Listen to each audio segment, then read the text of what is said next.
I heard you say that men often suffer from emotional and educational malnutrition around health. And Yes. I know that that speaks to something much deeper than medicine itself. Mhm. Um, can you elaborate on that a little bit? Yes. I mean, I've always been an athlete.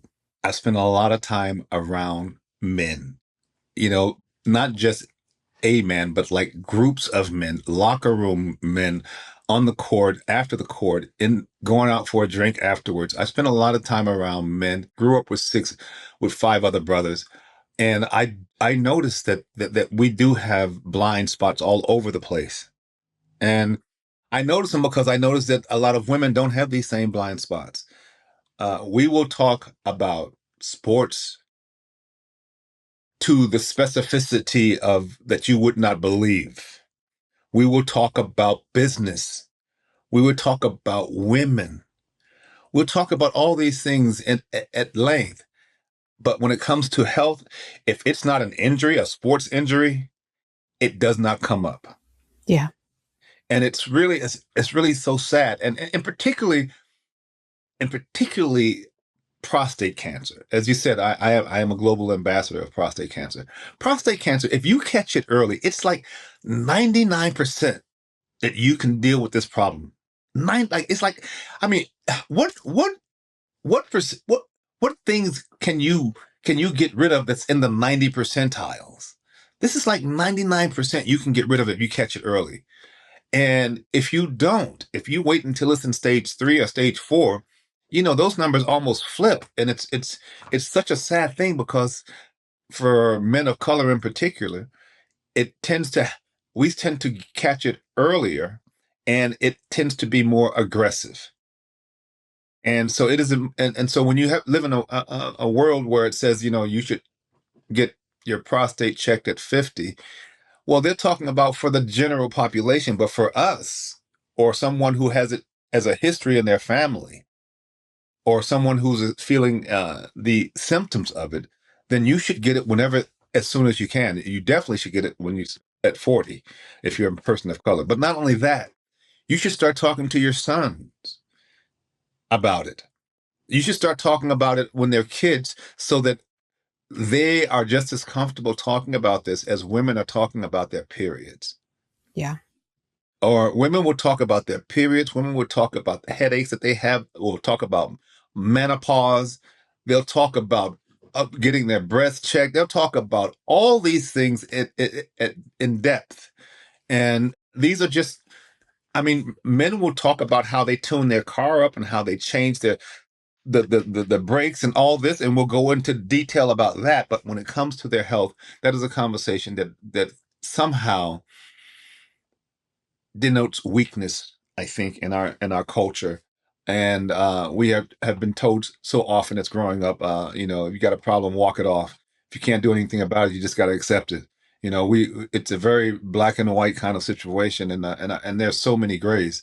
And as you grow older and you grow wiser, you understand that this way of thinking should be changed, but it has to change, not only with men being men, they have to start talking to their sons about this and their daughters. And I think women also need to press men on talking about their health. I did a documentary called the Silent Killer, and it's about prostate cancer. We traveled 5 different states, and we had town hall meetings where we talked about prostate cancer and the effects of it and what you can do about it, and we would have a conversation, beautiful conversations for a couple of hours, and still walk away with some men saying, I'm not gonna go get tested.